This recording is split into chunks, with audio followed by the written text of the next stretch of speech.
Hello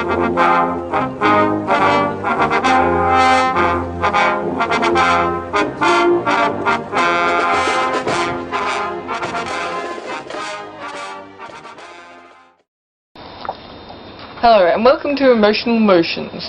I'm Dr. Duncan Dunnybrick-Brown and I will be your host for this fascinating exploration into the bowels of the contents of our bowels. Igor? See? Where's Igor?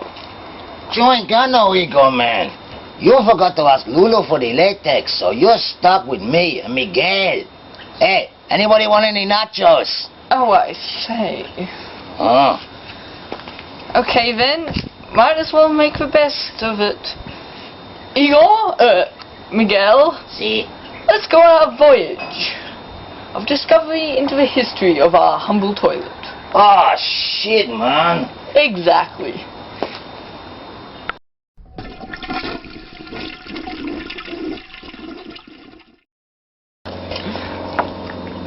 When humans roamed in small groups and lived in nomadic existence, they didn't require toilets at all. They piddled and plopped whenever and wherever they felt the urge, like animals. Oh, I say. Hey, beat it, man. I'm trying to drop an enchilada here. Oh, disgrace.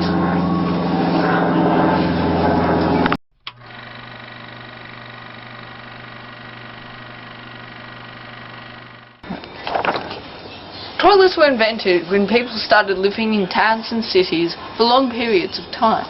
Because, if they didn't have them, the whole place would stink. People would get sick, and besides, waiting for a river of doo-doo makes a dreadful mess of one's sandals. Privacy, Tom. Who you talking to, man? Oh, sorry.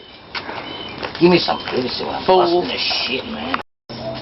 When humans formed small settled groups, it became odiously obvious that something would need to be done about the inevitable end product of eating and drinking. So, what was the first type of toilet?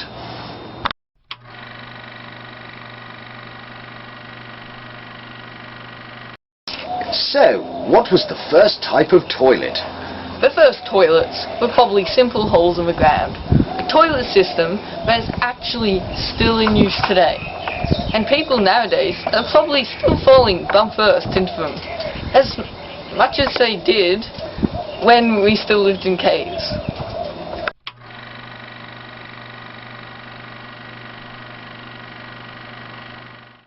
These toilets require no plumbing. When the hole is full, the waste is covered in soil and a new hole is dug. But what happens when the villagers grow into cities? There isn't room for the drop dummies, and the smell, well... Sorry, man. Burrito bottom. Oh dear. Different systems were developed around the world, wherever people gathered in large numbers. Here's a potted presentation of the progress of the potty. The chamber pot, loo, crapper, can, commode, garderobe, head, john, latrine, outhouse, powder room, privy, throne, WC, jakes, carsey, levy, necessary, netty, place of easement, smallest room, thunderbox, water closet, dunny. The shit house. Oh God.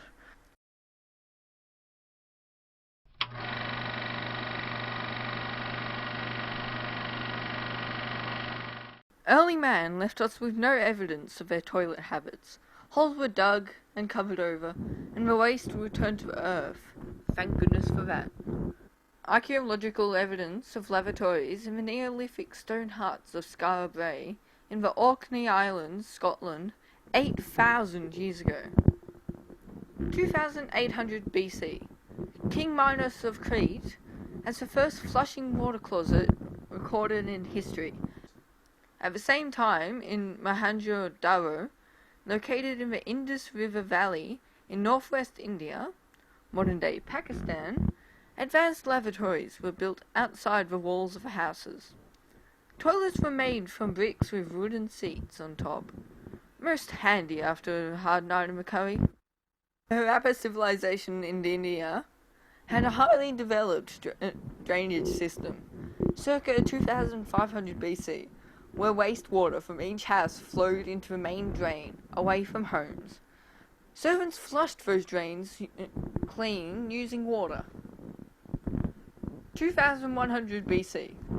The Egyptian royalty had sitting toilets very similar in design and function to the modern toilet, but using the Nile River to flush out waste. Watch out for crocodiles! In the Bahrain Island, in the Persian Gulf, a flush-type toilet was discovered, dating back to 3,000 years ago. 206 BC to 24 AD. The Western Han dynasty develops toilets, although the Chinese do claim to have invented the toilets thousands of years earlier, but, as usual, are unable to prove their wild claims.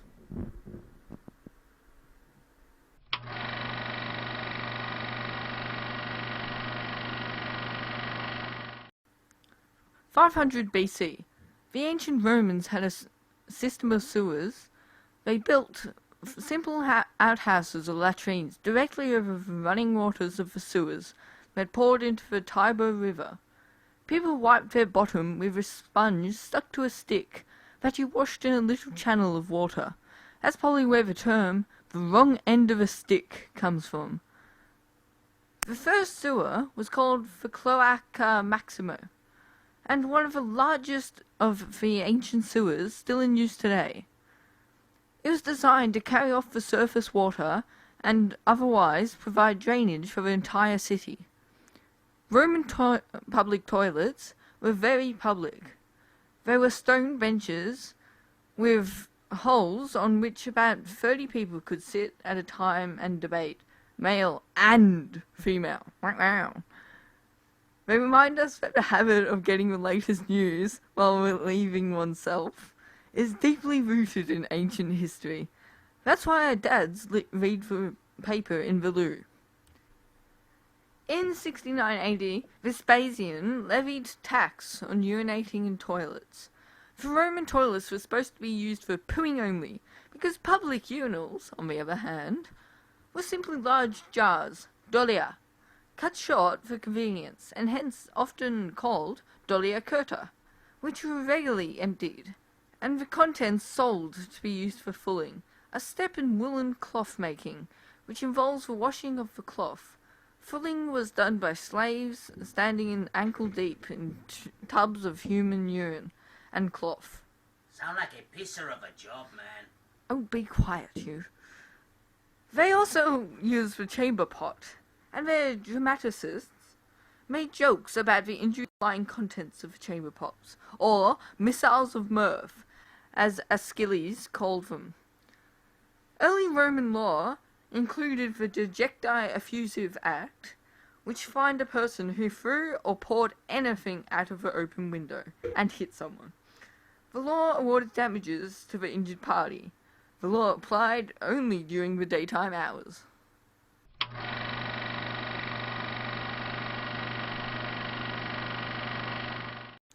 Then came the Dark Ages, a time when Western civilizations lost all their table manners, their ability to write and read, and the toilet reverted back to the potty, if you were posh, or back outdoors.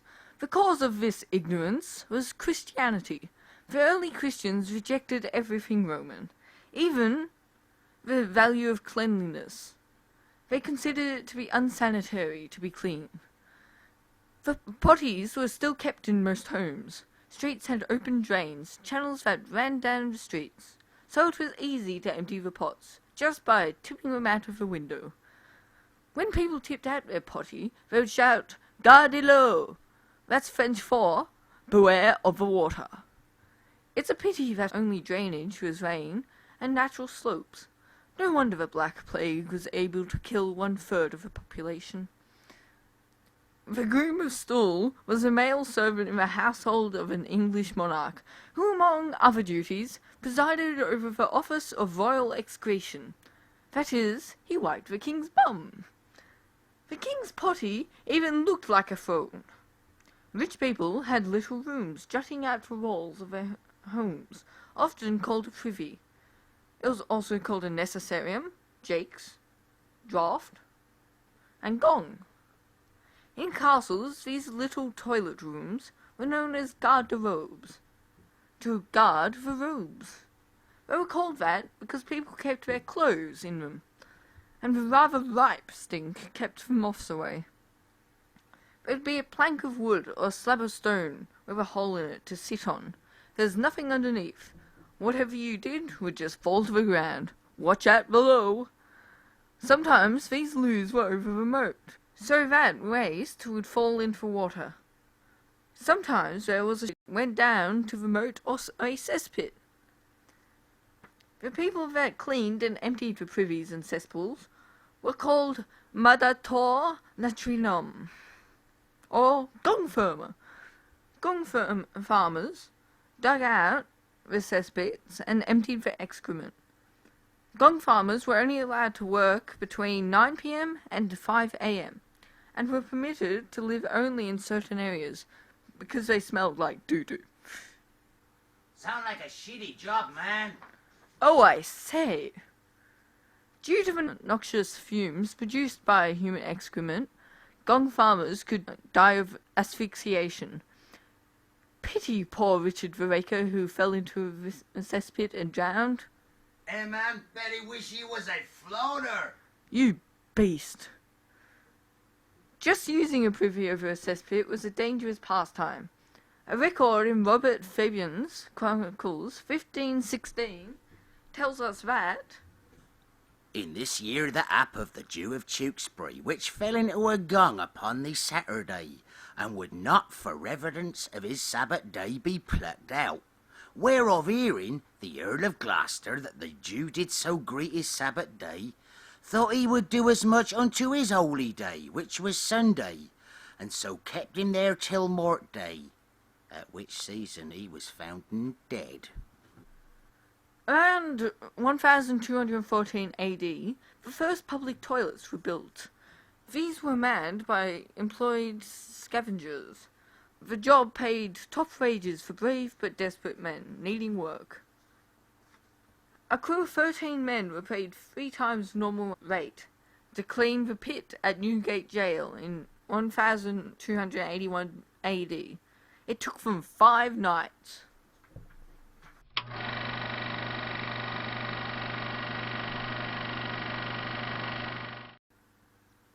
In the 1400s, public privies were built in large towns and cities.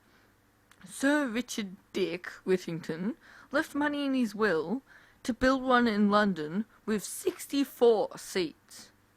Henry VIII, 1509 to 47, built the Great House of Easement at Hampton Court Palace, with 28 seats on 2 different levels. It emptied into brick-lined drains, which carried the waste into River Thames. Small boys, called gong scourers, were employed to clean the drains. Tudor people would happily pluck a rose, have a wee, anywhere, in chimneys, corners of rooms, or in the street. Poor people were still wiping themselves with leaves, moss, or stones. But rich people used tufts of wool or bits of old clothes.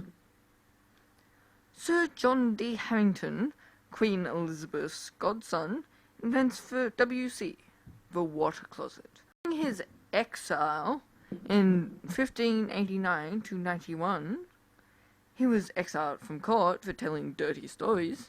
Hey, man, I was thrown out of church for farting. Is that the same thing? Oh my god. His invention, which he called the necessary, is scorned, even though he and his grandmother continued to use it. The first flushing lavatory was named Ajax.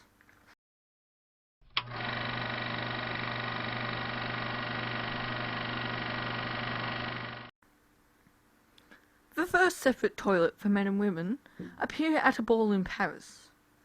1824 AD. First public toilet in Paris.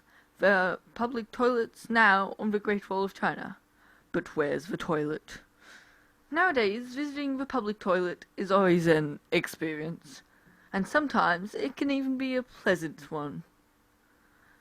Let's join our intrepid and irritating explorer, Miguel, in the field, as he investigates the joys of separate toilets.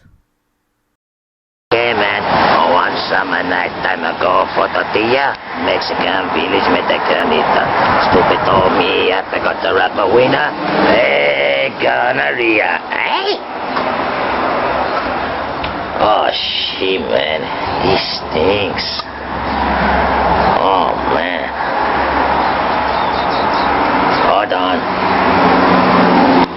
Oh shit, man, somebody left a floater. Boomy dum, dum dum, dum. This is boring, man. Hey, what else we got here, man? Boomy dum, dum, dum, dum, da, da. Oh shit, man. The smell.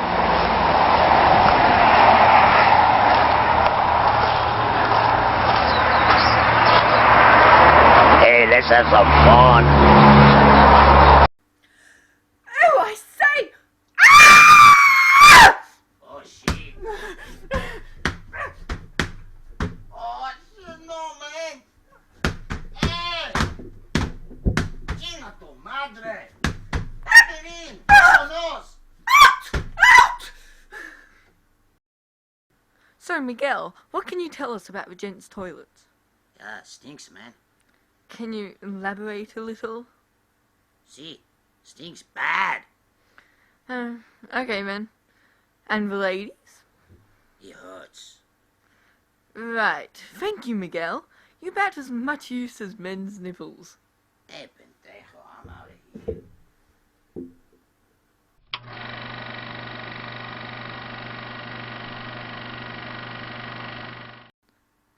By the Victorian times, public lavs, called halting stations, were common. The normal charge to use them was 1 penny. People spoke of spending a penny as a polite way of saying we were going to the loo. The golden age of toilets. Victorian England. During Victorian times, sometimes more than 100 people shared one loo. In London, sewage, dead animals, horse manure, and chemicals from the factories were all dumped into the Thames. People drank from the same water. It was brown when it came out of the taps. In 1848, cholera killed 14,000 in London, and another 55,000 people died throughout the nation. Something had to be done. What they did was the 1848 Public Health Act, which was the first Public Health Act, and made it compulsory for a fixed sanitary arrangement to be included in every new or refurbished household. This arrangement may have been a water closet, privy, or ash pit, furnished with proper doors and coverings. Prompted by all this illness, engineers determined to get rid of the cesspits that were a feature of most Victorian homes. Drains were dug to connect cesspits with the Thames. It seemed like a good idea at the time. Within 30 years, the Thames was changed into a giant open sewer. In 1858, a heatwave caused the Big Stink. London smelled like one big, recently used toilet. The government had a new sewer system built, which was finished in 1865. It is still in use today. It meant toilet waste would get taken away instead of going to the river or staying near houses. People stopped dying of cholera and typhoid. However, many houses weren't connected to a sewer system or piped water until the 20th century. And people still use the potty at night and in the morning. The smell. Hey, man, wasn't me this time. Oh, dear.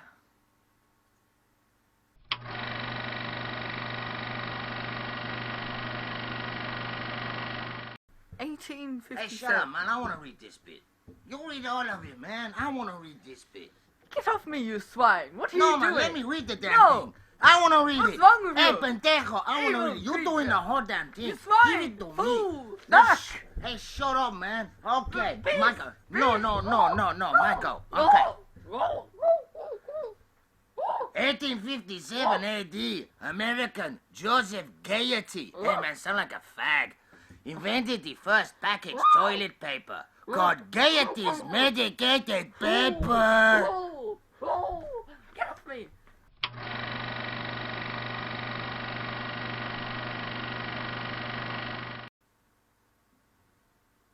Henry Moore, 1801 to 1880, was a vicar in the Church of England.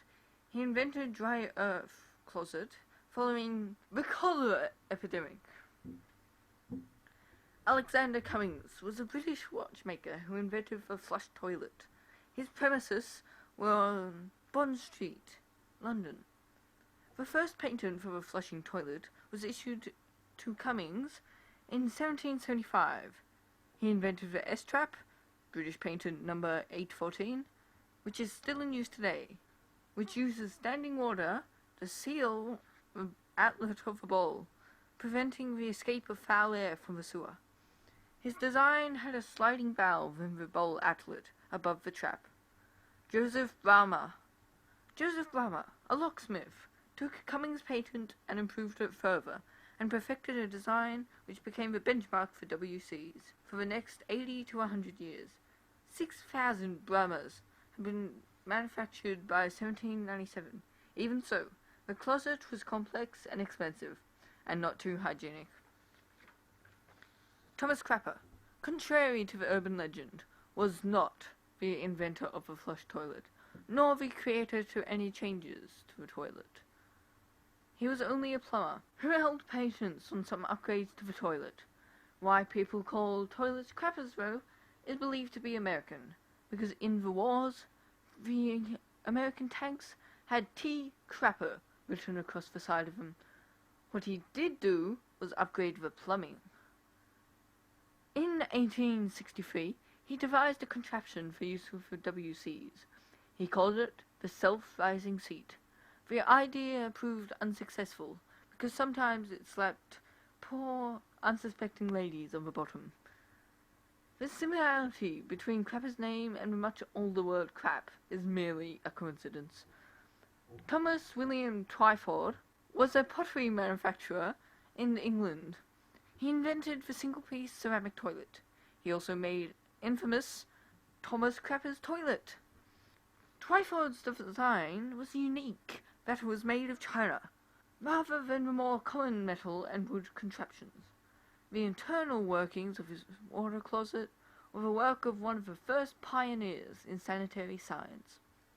J.G. Jennings patented a washout closet, WC, in 1852. This unit had a shallow basin with a dished tray and water seal. The flush water drove the contents into the pan, and then through the S-trap. It was a design that Twyford would try to improve on for the rest of the decade.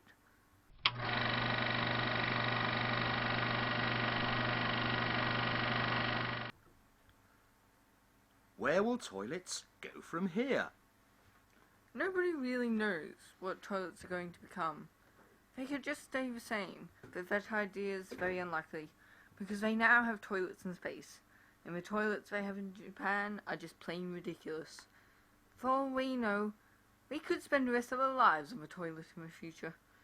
And instead of laxatives for constipated people, they could have a toilet which slowly goes up, then drops back down suddenly, to scare it out of them. Because Western people are getting fat. Perhaps we will have big-bottom toilets.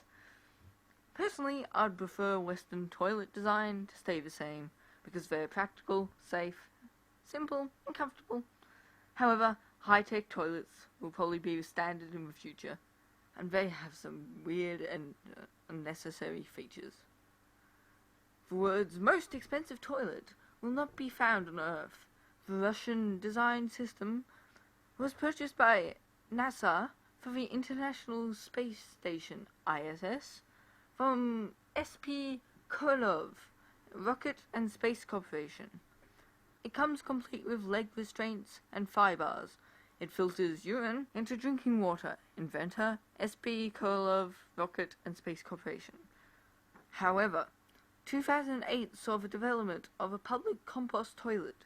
All surfaces and the toilet bowl are made of self-cleaning ceramic, and the toilet seats feature biological compressed wood, which can conveniently be disposed of after every use. Inventor, Ronya Scholz.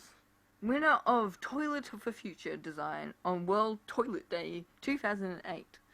Homes are being encouraged to install their own backyard composting toilets, so perhaps things will come full circle, and we will be back to the holes in the ground for suburban dwellers. Perhaps we could even have pig toilets, like on the Indian island of Goa. But perhaps what we really should aim for is for everyone to have access to adequate toilets, because even today, some people still live in the toilet equivalent of the Dark Ages.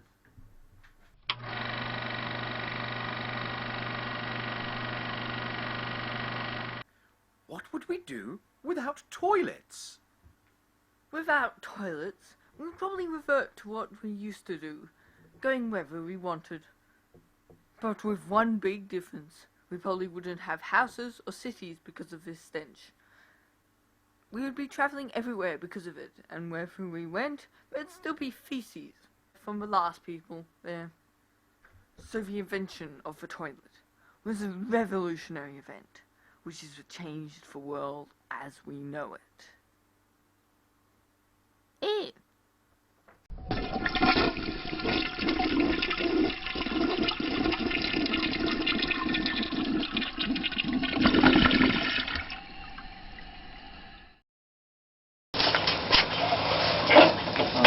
Things I do for you, you bloody... Are you recording?